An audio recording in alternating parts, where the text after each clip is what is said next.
여러분 스텔스 기술에 대해서 들어보셨습니까? 스텔스 기술은 군사적인 용어입니다. 아군의 비행기나 또 군함, 잠수함, 미사일 등과 같은 무기에 적군의 레이더나 또 적외선 탐지기, 또 수중 음파 탐지기, 소나라고 그러죠. 이런 탐지기에 또 각종 전자 탐지기 등에 거의 탐지되지가 않도록 하는 데 목적을 둔 군사과학 기술을 우리가 스텔스 기술이다, 스텔스 테크놀로지라고 부릅니다. 이 스텔스 기술에는 다양한 기술들이 포함되어 있습니다. 레이더파를 흡수하는 도료 기술, 표면제와 코팅을 하는 거죠. 또 레이더파의 반사를 최대한 막는 설계 기술, 그래서 비행기나 잠수함, 배 등을 돌출형보다는 매끄럽고 유선형으로 만드는 이유가 거기에 있죠. 그리고 엔진의 배기가스 배출량을 줄이는 기술입니다. 미사일이 날아가더라도 배기가스를 줄여서 레이더에 탐지되지 않도록 하는 것이죠. 이러한 다양한 기술 요소들이 포함된 하나의 체계로서 스텔스 기술은 군사 레이더상에서 잘 잡히지 않도록 해서 유사시의 생존성을 높일 수 있도록 하는 것이 바로 스텔스 기술, 군사과학 기술이라고 합니다. 현대 무기 체계는 대부분이 스텔스 기술을 포함해서 적에게 거의 노출되지 않도록 하는 전략적인 무기들을 만드는 추세입니다. 그래서 군사적 측면에서 현대를 스텔스 무기 시대다라고 이렇게 부르는 것이죠. 지금부터 약 2900년 전에 주전 845년입니다. 이스라엘의 여호람이라고 하는 왕과 아람, 시리아의 벤하닷 1세라고 하는 왕 사이에 전쟁이 몇 차례 있었던 적이 있습니다. 주전 853년 아합 왕 때 이스라엘이 아람에게 2번 이겼습니다. 그리고 845년 여호람 왕 때 이스라엘이 또 2회 승리했습니다. 이때 사용된 무기가 바로 일종의 스텔스 무기가 사용된 전쟁이었다고 할 수 있습니다. 오늘 본문 17절에 따르면 아람 군대가 엘리사를 잡기 위해서 포위를 했을 때 엘리사의 사환이 그 장면을 보고 매우 두려워하고 있습니다. 그때 엘리사는 그 사환을 위해서 기도하니까 그 사환의 눈이 열렸습니다. 무엇이 보였습니까? 불말과 불병거, the horses and chariots of fire, 불말과 불병거가 가득해서 엘리사를 보호하고 있는 것을 보게 되었습니다. 이 불말과 불병거, 사람의 육안으로는 적들에게 잘 탐지되지 않는, 보이지 않는 마치 투명인간 같은 현대의 스텔스 무기와 같습니다. 그럼에도 그것은 가상적인 것이 아니라 실제로 거기에 있었던 살아계신 하나님의 영적인 능력의 현존이고 실제였습니다. 오늘 우리는 지금부터 2900년 전에 이스라엘과 아람 사이에 있었던 한 고대 전쟁에서 사용된 하나님의 거룩한 스텔스 무기인 불말과 불병거에 대해서, 그 불말과 불병거가 현대 그리스도인인 우리에게 어떤 의미를 갖는지 함께 상고하고 은혜를 나누고자 합니다. 성경 전체를 우리는 다양한 방식으로 요약할 수가 있습니다. 그 중에 하나는 성경은 하나님의 백성의 구원 문제를 다루는 책이죠.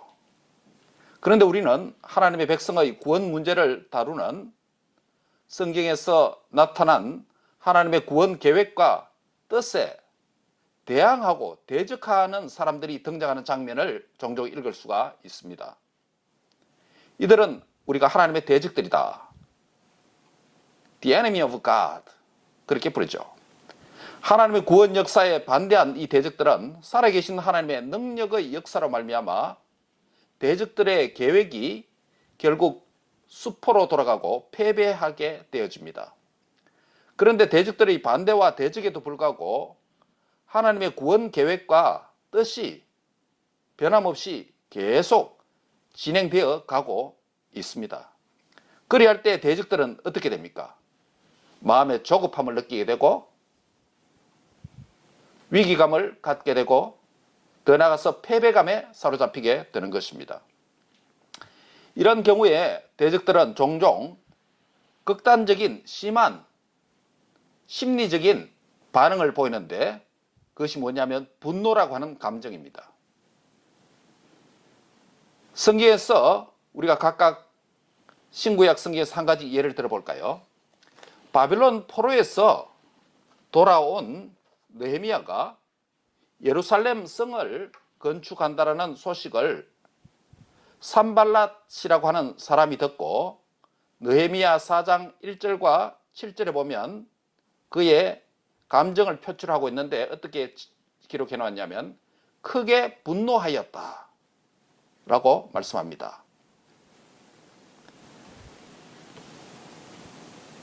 산발랏은 예루살렘 성을 건축한다는 하나님의 뜻에 대한 대적이었죠.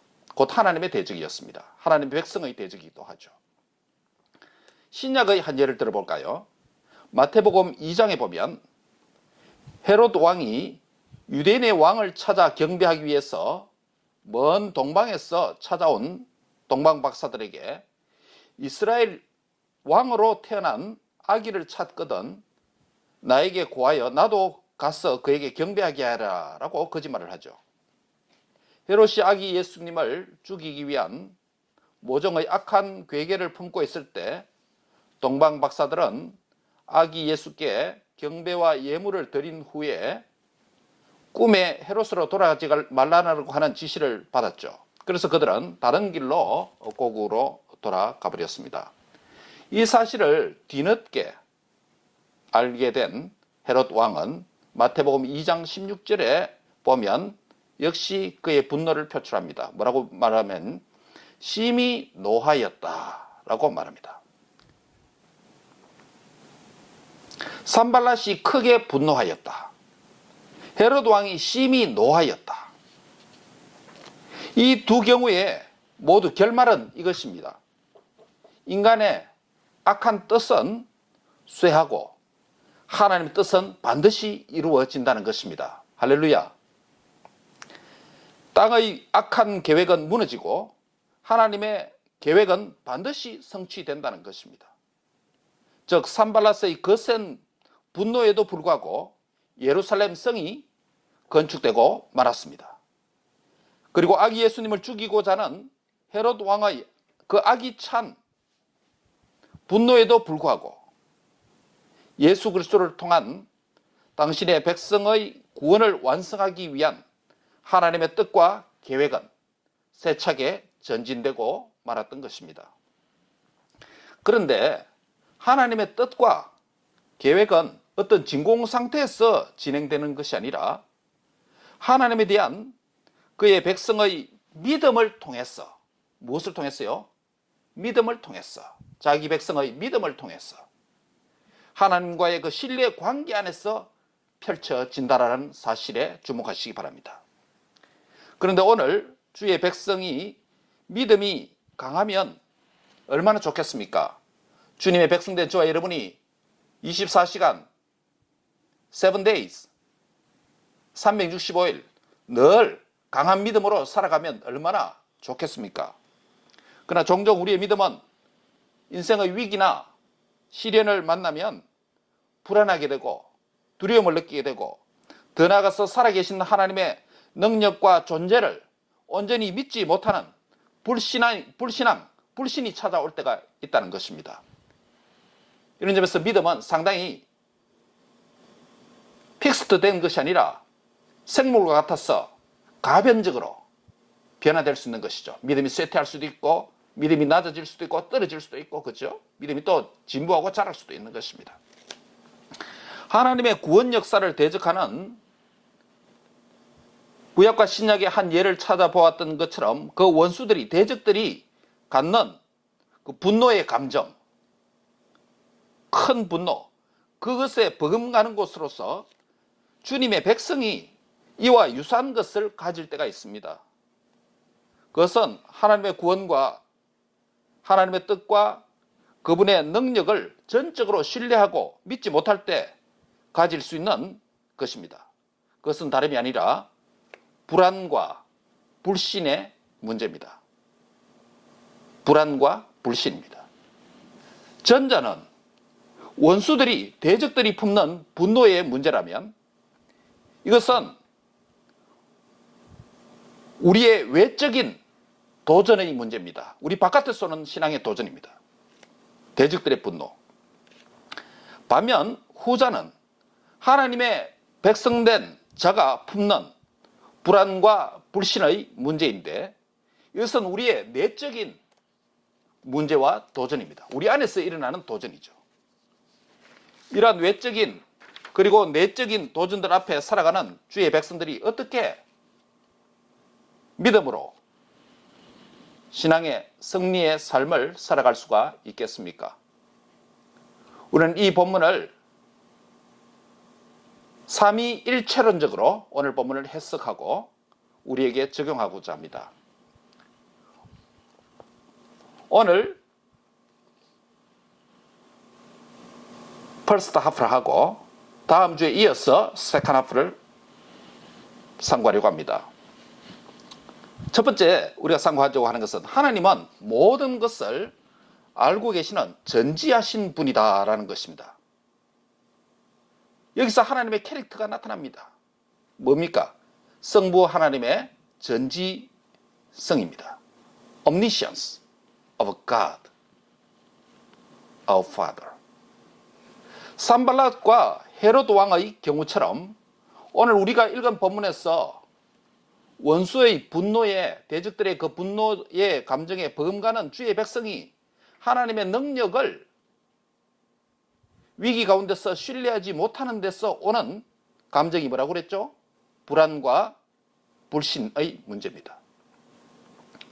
아람의 이스라엘을 향한 분노찬 도전에도 불구하고 하나님의 사람 엘리사의 도움으로 이스라엘은 아람과의 전쟁에서 거듭 승리를 누리고 있습니다. 거듭되는 실패 속에서 아람 왕은 마음에 큰 고민이 생겼습니다. 아무리 치밀하게 전략을 짜고 군사를 배치하고 탁월한 전략으로 임해도 계속 거듭해서 그 전쟁에서, 이스라엘과의 전쟁에서 실패하는 것입니다. 그래서 곰곰이 생각합니다. 이렇게 치밀하고 은밀하고 탁월한 전략을 세워서 공격을 하는데도 왜 우리 군사가 이 전쟁에서 이스라엘에게서 늘 패배하는 것인가? 이스라엘을 침공하려고 하는 그의 야망에 큰 브레이크가 걸린 셈입니다. 그 결과로서 아람 왕의 마음 상태를 한마디로 오늘 본문은 잘 묘사해주고 있습니다. 11절에 보시기 바랍니다. 마음이 뭐라고 하고 있습니까? 불안하였다라고 말합니다. 여기서 아람 왕의 마음 상태를 보여주는 이 단어 불안이라고 하는 말은 무슨 뜻이냐면 폭풍, 회오리 바람, 큰 폭풍우 또는 분노를 의미합니다.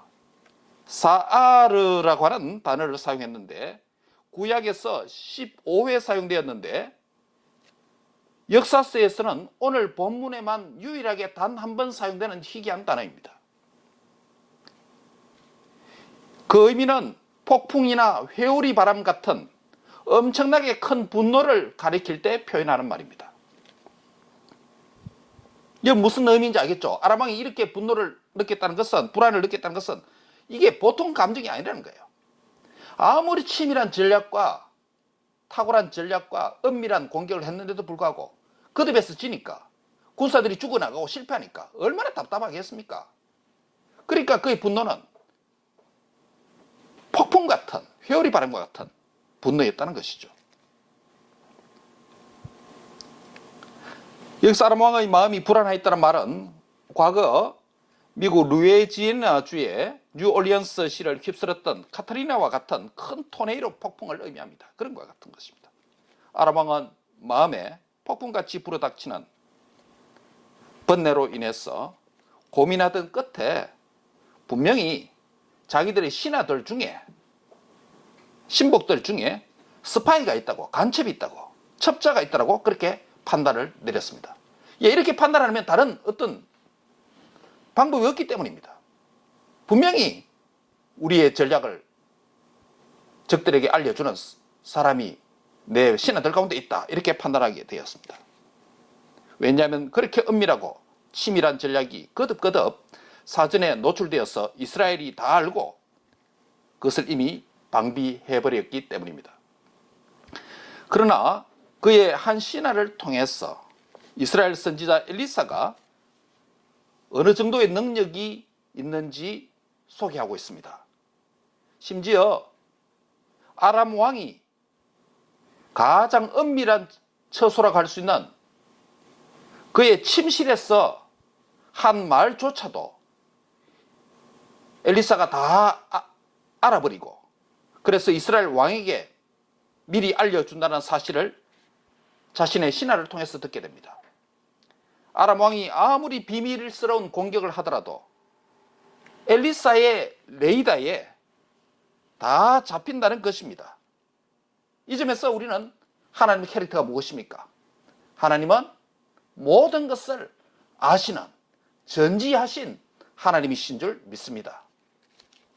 그러나 이러한 엘리사의 도청 능력은 오늘날 우리 유선전화나 또 핸드폰 무선전화를 통화 내용을 도청했던 일부의, 심지어는 국민들의, 시민들의 일상적인 삶까지도 도청하고 감찰하는 현대사회 일부 부도덕한 정보 감찰 행위와는 다릅니다. 엘리사의 이 도청 행위는 불공평한, 은폐한 게임을 만들고자 함도 아닙니다. 엘리사는 하나님께서 보여주시는 떡과 계시를 미리 보고 전달하는 것에 불과한 것입니다. 그렇기 때문에 엘리사의 도청 행위를 이 부도덕적이다, 전쟁이 은폐하다, 불공평하다, 이렇게 평가할 수 없다는 것이죠. 마치 현대 무선전화나 유선전화를 도청하는 어떤 정보, 부도덕한 정보 행위처럼 그렇게 판단할 수 없다는 거죠. 하나님의 계시를, 하나님 뜻을 하나님께서 보여주시기 때문에 그것을 보고 전달한다는 것이죠. 하나님께서 보여주시는 것을 말하고 들려주시는 것을 전달하는 미션이기 때문에 그것은 가장 정직하고 신실한 하나님의 사람이라고 할 수 있는 것입니다. 또 그 신실한 사역이라고 할 수 있는 것입니다. 선지자 또는 선견자라고 하는 이 이름의 뜻도 그런 거 아닙니까? 선지자 무엇입니까? 먼저 보는 자. 선견자는 먼저 보는 자. 선지자는 먼저 아는 자. 그렇죠? 하나님 뜻을 먼저 보여주시기 때문에 볼고 전달하는 그것이 선지자 직분이기 때문에 그렇죠. 부도덕한 미션이 아니라는 것이죠. 아람이 이스라엘 침공을 위해 아무리 치밀하고 은밀한 계획을 세우더라도 거듭 실패하게 되었던 장본인은 이스라엘 선지자 엘리사 때문이라는 것을 아람 왕이 드디어 알게 된 것입니다. 그래서 그가 분노하게 되는 것입니다. 아람 나라를 패배하게 한 장본인은 다름이 아니라 엘리사임을 알게 된 이상 아람 왕은 엘리사가 어디에 있나 보라 라고 신하들에게 긴급 명령을 하달합니다.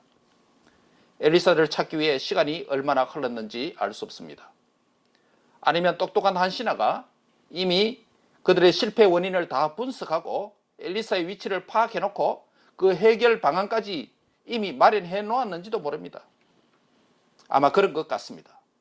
바로 그때 아람 왕의 신하 중에 하나가 왕에게 와서 말합니다. 엘리사가 도단에 있나이다 라고 보고를 합니다. 정보를 전달합니다.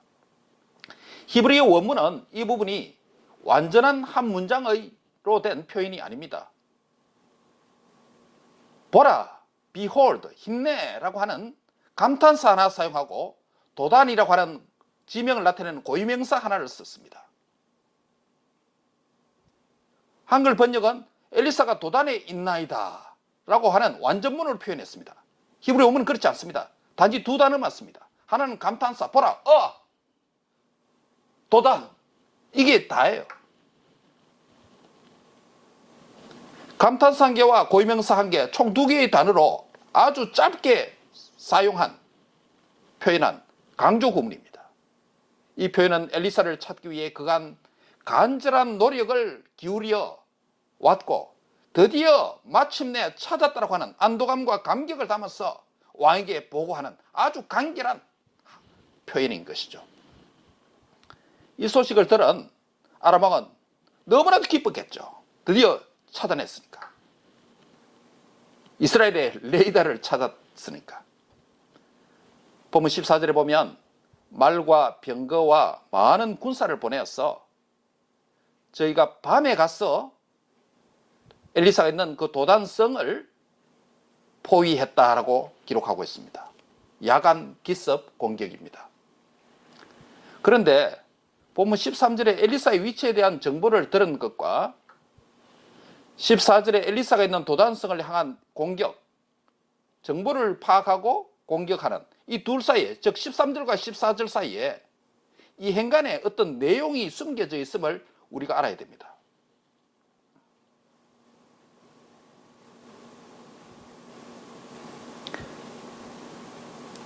There is a something between the two lines of verse 13 and 14. 13절과 14절 사이에 행간에 어떤 내용이 숨겨져 있다는 것입니다. 엘리사가 있는 장소에 대한 정보를 획득했겠죠.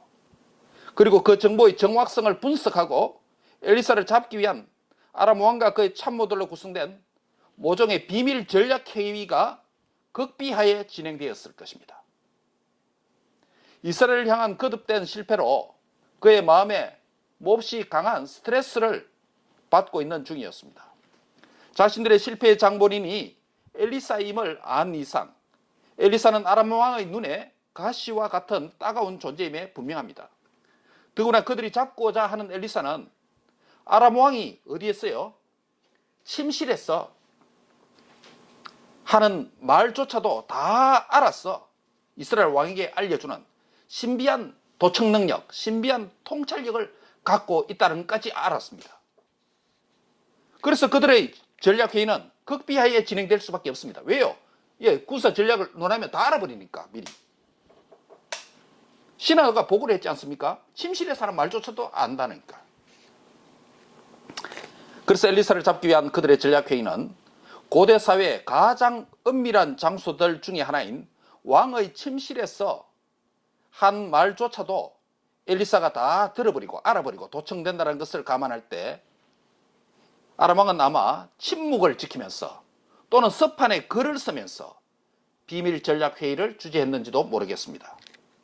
아니면 연막 전술로서 아람 왕궁의 대연회나 잔치를 베풀어 놓고 아람 왕과 아람 군대 장관들이 무희들의 궁중 무희들의 춤과 악사들의 연주 소리를 듣다가 갑자기 아람 왕이 군대 장관들에게 신호를 보냅니다. 은밀한 신호를 보내서 그때 그 궁중 연회와 음악을 그들의 귓전에서 뒤로 하고 조용히 그 연회장을 또 벗어나서 옆방 은밀한 곳에서 비밀 전략 회의를 나눴는지도 모를 일입니다.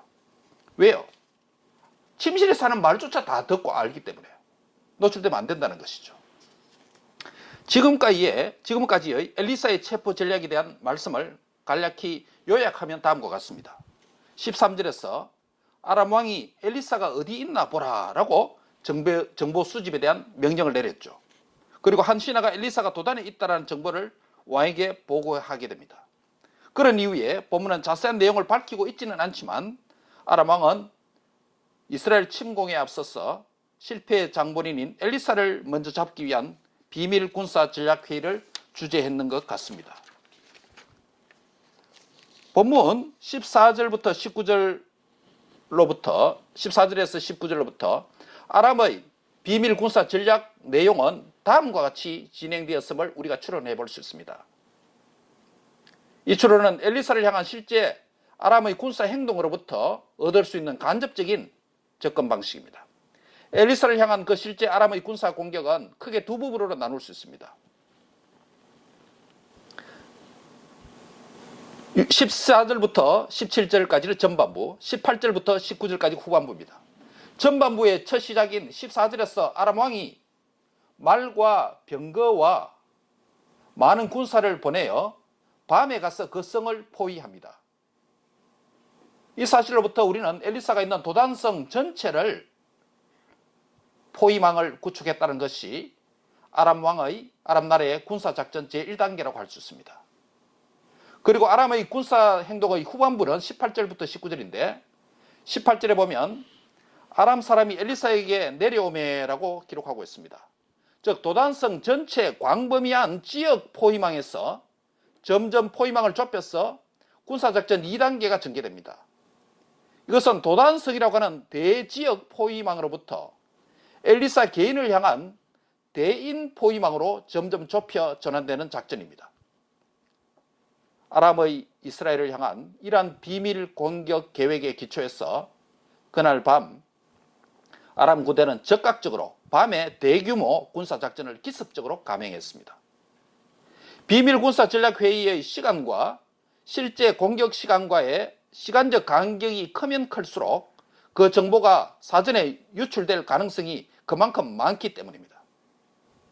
모든 전쟁의 승리가 치밀한 전략이 기초가 되는 것입니다만 이 전쟁은 아마 아람 왕의 전쟁 역사에서 고대 전쟁사에서 이처럼 엄밀한 작전 계획과 물샐 틈 없이 정보를 차단하고 극도의 보안을 유지하는 가운데 치른 기습적인 전쟁은 없었을 것입니다. 무기도 가지고 있지 않는, 칼과 방패와 무기도 가지고 있지 않는 엘리사 한 사람을 잡기 위해서 엄청난 규모의 군사작전을 수행하는 것을 볼 때 아람 왕의 이스라엘을 삼키고자 하는 그의 야망이 얼마나 컸음을 우리는 여기서 짐작할 수 있습니다. 동시에 그동안 그의 패배의 주 원인이었던 엘리사에 대한 분노와 적의감이 얼마나 컸는지 짐작 가능합니다. 오늘 우리가 이 본문에서 얻을 수 있는 중요한 교훈 한 가지는 하나님의 전지성입니다. 하나님은 모든 것을 아신다는 것입니다. 가장 엄밀한 장소, 가장 엄밀한 시간, 가장 엄밀하게 조용한 대화조차도 하나님은 아신다는 것입니다. 대화를 하지 않더라도 가장 엄밀한 곳에 있는 침묵조차도 인간의 내면적인 동기와 내면적인 의도와 그 뜻까지도 하나님은 알고 계신다라고 하는 것입니다. 이것이 하나님의 전지성이라고 하는 Divine Omniscience, 하나님의 전지성이라는 그분의 성품입니다. 캐릭터입니다. 오늘 우리는 하나님의 전지성에 대한, 성부 하나님의 전지성에 대한 교훈으로부터 두 가지 적용을 하고자 합니다. 하나님께서 모든 것을 알고 계신다라고 할 때 그것은 우리에게 무엇을 의미할까요?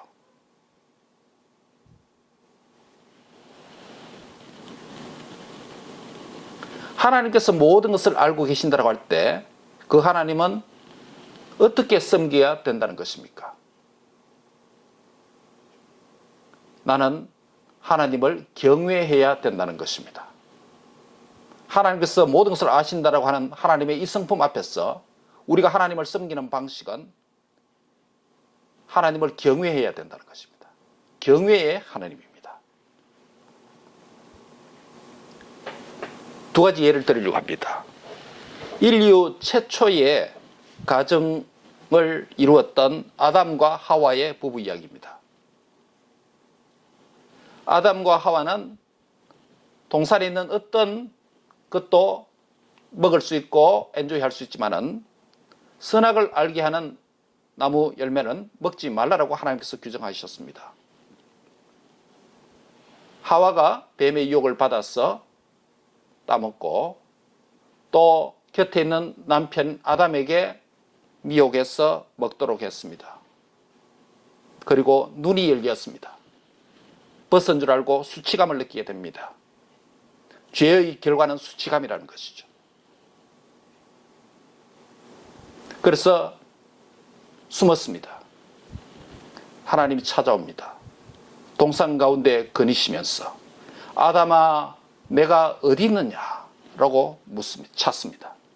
하나님께서 아담과 하와의 공간적인 위치를 몰라서 이 질문을 하신 것입니까?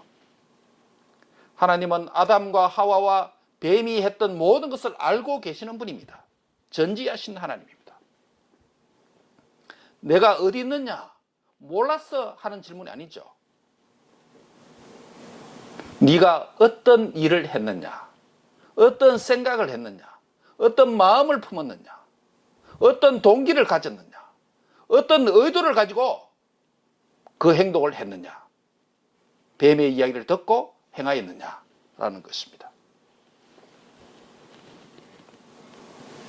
하나님은 그들의 잘못을 책망하기 위해서 오신 것이 아니죠. 회개의 기회를 주시기 위해서, 회복의 기회를 주시기 위해서 긍휼의 하나님으로 오신 것이죠. 공의의 하나님이시기도 하지만 긍휼의 하나님이시죠. 그래서 내가 어디 있느냐 다 아시면서 하나님을 두려워하고 경외하고 범한 그들의 행위에 대해서 하나님 앞에 잘못을 구하도록 하는, 회개하도록 하는, 회복되도록 하는 목적과 의도를 가지고 숨어있는 아담과 하와에게 방문하신 것입니다. 또 다른 예는 오순절 성령 강림이 임하여서 신약 교회가 탄생했습니다. 신약 교회가 부흥하고 믿는 자의 수가 많아지고 복음에 큰 진보가 일어났습니다. 그런 가운데 너나 할 것 없이 자신의 재산과 소유를 팔아서 복음사에게 써달라고 헌금을 했습니다. 이런 상황에 아나니아와 삽비라고 하는 신약교회의 한 부부가 있습니다. 사도 베드로가 아나니아에게 네가 땅값 판 금액이 이게 전부냐? 라고 했을 때 일부를 감추었던 것을 알고 묻는 것이죠. 전부입니다. 라고 말했을 때 즉시 죽어버렸습니다. 그의 시체를 메고 나갔을 때 아내가 삽비라가 돌아왔습니다. 삽비라에게도 묻습니다. 땅값 판 것이 이것이 전부냐? 물으니까 그렇습니다. 아내조차 죽었습니다. 사도 베드로가 안다는 것은 하나님의 전지성을 보여주는 것입니다. 우리는 구약과 신약의 최초의 두 부부를 보고 있습니다. 구약의 최초의 부부인 아담과 하와의 범죄 행위, 신약 교회의 최초의 부부라고 할 수 있는 아나니아와 삽비라, 성경에 기록된 사도행전 5장에 기록된 구약과 신약의 최초의 두 부부는 그들이 행한 은밀한 일에 대해서 하나님은 모를 것이다 라고 생각을 했습니다. 하나님은 모를 것이다 라는 것입니다. 오늘 우리가 일상적인 삶 속에서 죄를 범하고 살아가는 이유, 주된 이유 다른 게 아닙니다. 하나님은 모를 것이다 라고 하는 생각입니다. 하나님은 안 보실 것이다, 보시지 못할 것이다 라고 하는, 하나님은 소경일 것이다 라고 하는 것입니다. 하나님은 기머거릴 것이다 라고 생각하는 것입니다. 이게 우리 안에 잠재되어 있기 때문에 죄를 짓게 되는 것입니다.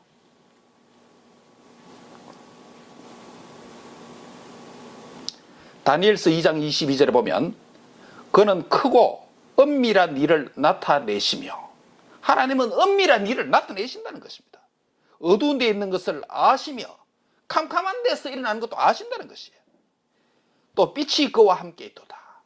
하나님은 빛이시기 때문에 인간의 내면 깊은 곳에서, 심지어 말하지 않는 침묵 가운데 있더라도, 인간의 생각 속에 잠재된 의식과 무의식의 연연 속에 있는 그 동기, 의도까지도, 그 은밀한 일, 어두운 데 있는 것까지 하나님은 다 아신다는 것입니다. 왜요?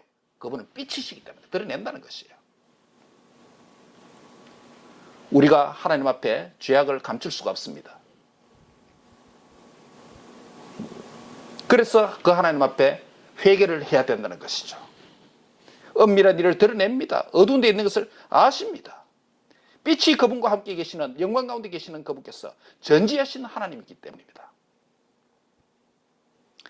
시편 139편 2절에 보면 주께서 내가 앉고 일어섬을 아시며 멀리서도 나의 생각을 밝히 아시오며. 예, 멀리서도, 내 형체가 아니고, 보이는 형체 아니고 안 보이는 생각까지도 아신다는 것입니다. 아람 왕의 침실에서 하는 말조차도 엘리사가 안다는 의미는, 모든 인간의 앉고 일어서는 이 보이는 행위, 외적인 행위뿐만 아니라 그가 왜 일어나고 그가 왜 앉는지, 그의 내면적인 동기와 생각까지도 멀리서도 하나님이 아신다는 거예요. 이 하나님 앞에 우리가 어떻게 살아야 됩니까? 하나님을 경외하며 살아야 되는 줄 믿습니다. 이 경외는 단순히 공포감을 갖는 것이 아니에요. 단순히 두려워하는 거 아니에요. 하나님을 사랑하기 때문에, 존경하기 때문에 갖는 두려움이 경외감입니다. 오늘 본문에서 계시해 주시는 하나님 성품이 무엇이죠? 하나님의 전지성입니다. The Divine Omniscience. 하나님의 전지성입니다. 하나님이 모든 것을 아신다는 것입니다. 그렇다면 적용으로 나는 어떻게 그 하나님 앞에 살아야 됩니까? 하나님을 나는 경외하며 살아야 되는 줄 믿습니다. 마지막 적용입니다. 하나님께서 모든 것을 아신다라고 할 때 그 하나님은 우리에게 어떤 의미가 있습니까? 여러분, 하나님 모든 것을 아신다 할 때 그 하나님은 우리에게 어떤 의미가 있습니까?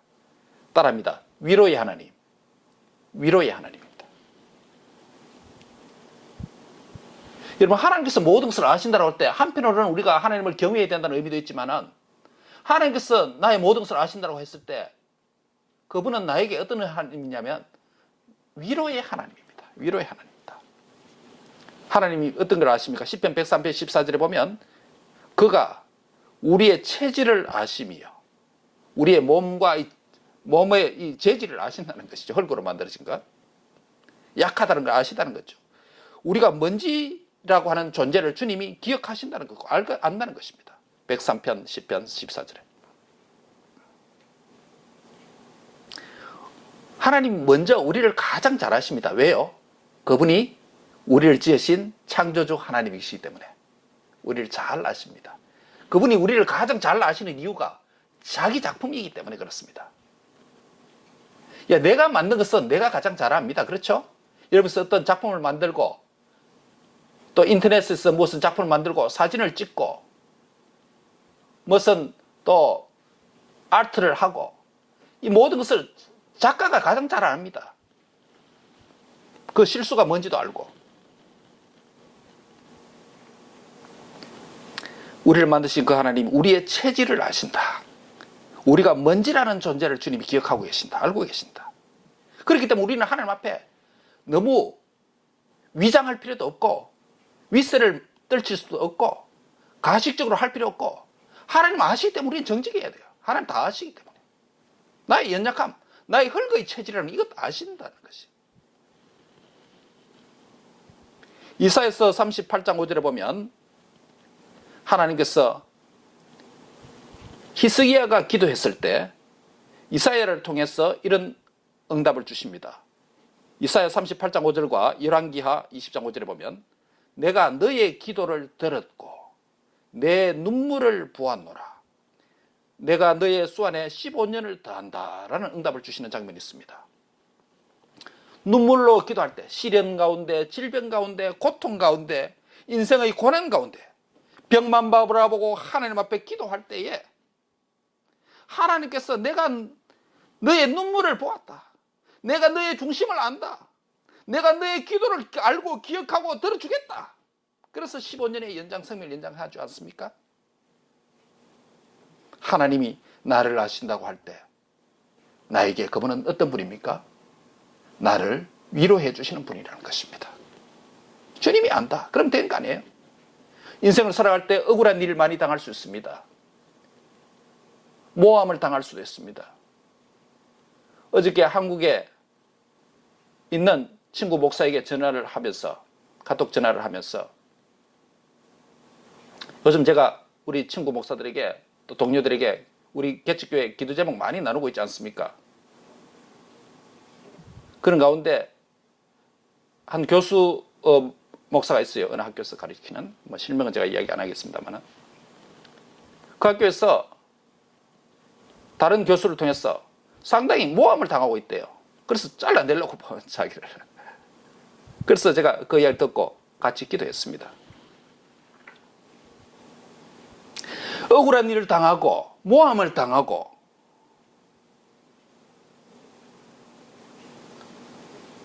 정직하고 신실한 내면적 동기와 의도를 가지고 일을 했는데 그것을 알아주지 못하는 인간들이 있다는 거예요. 예. 잘못은 자기들이 범행했어요. 바른 일을 행하고 바른 일을 결정하는 자들을 모함하고 거짓으로 몰아세우고 쫓아내려고 하는 이런 무지몽매한 인간들이 우리가 살아가는 세계에 많이 있다는 거예요.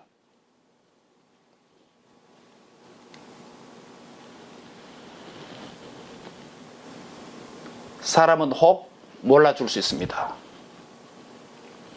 그러나 하나님은 내가 너를 안다는 것입니다. 내가 너의 의도를 안다. 내가 너의 행위를 안다. 내가 너의 동기를 안다. 내가 너의 삶의 과정을 안다. 내 중심을 내가 알고 있다. 주님이 알아주시면 되는 줄 믿습니다. 주님이 알아주시면 전부입니다. 주님이 알아주시면 that's enough. 충분합니다.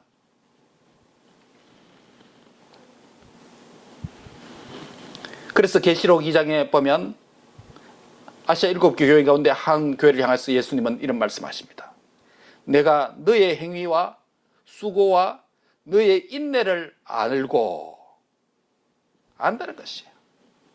내가 내 행위와 내 수고와 내 인내를 안다. 그 어려운 가운데서 참은 것, 견뎌낸 것, 그 행위들 내가 안다. 사랑하는 아들아, 사랑하는 딸아, 내가 너를 안다. 또 말합니다. 또 악한 자들을 용납하지 아니한 것도 안다. 자칭 사도라되 아닌 자들 시험하여 그들의 거짓을 네가 드러낸 것 내가 안다. 네가 참고 그 가운데서 내 이름을 위해서 견디고 게으르지 아니한 것을 내가 안다라는 것이에요.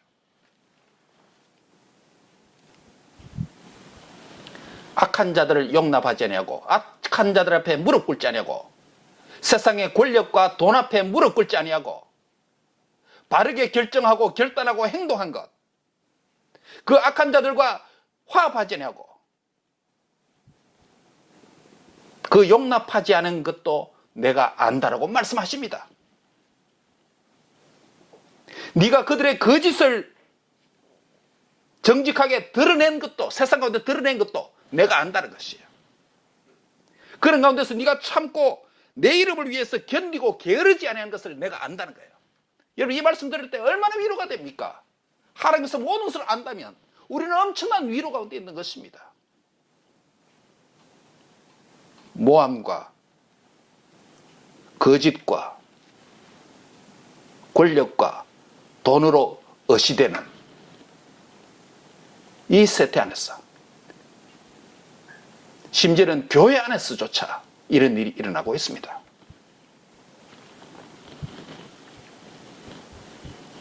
이런 가운데서 참고 견디고 수고하고 인내하고 그 악한 자들과 화합하지 않냐고 용납하지 아니한 것 내가 안다라는 것입니다. 여러분이 인생에 살아가면서 수많은 남에게 말조차 할 수 없는 고통스러운 일들을 겪고 시련을 당하고 어려움을 당할 수 있습니다. 때로는 부당한 공격을 받을 수도 있고, 때로는 나를 넘어뜨리려고 하는 간계한 계율로 공격해 올 때도 있습니다.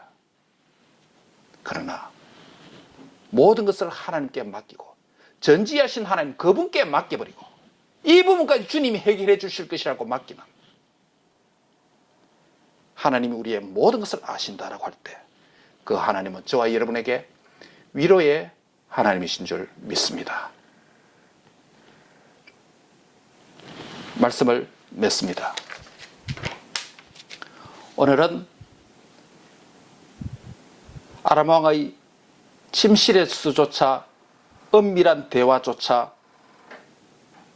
엘리사의 레이다에 엘리사의 도청장치에 다 잡힌다는 것을 생각할 때 하나님은 전지하신 하나님이십니다.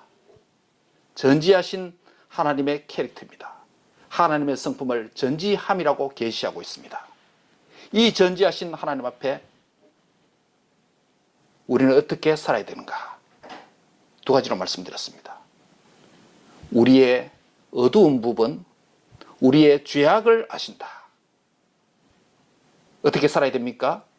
그 하나님 앞에 하나님을 경외함으로 살아야 되는 줄 믿습니다. 두 번째로 하나님의 나의 세상 가운데서의 약함, 나의 체질, 나의 눈물, 나의 수고, 나의 고통,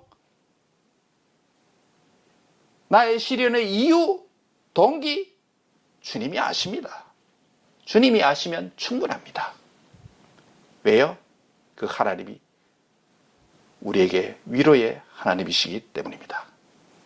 이 전지하신 하나님을 이 세상 가운데서 살아가면서 잊지 말고 모든 것을 아시는 하나님 앞에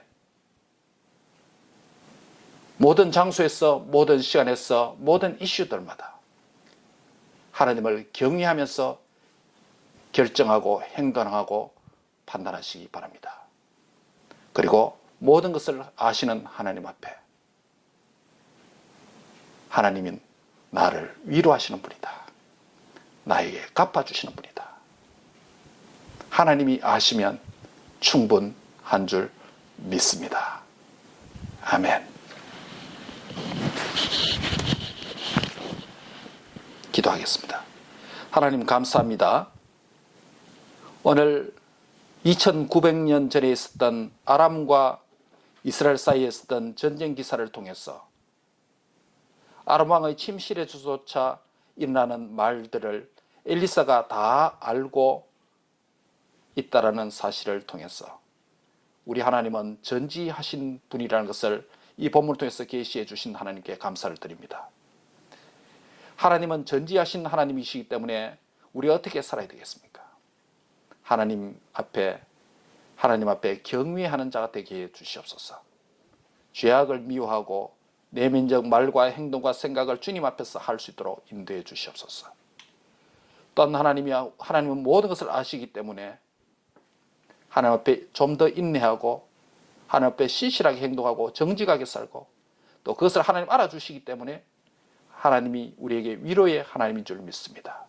이 하나님을 의지하며 살아가는 신실한 백성 되게 하옵소서. 예수님의 이름으로 기도드리옵나이다. 아멘.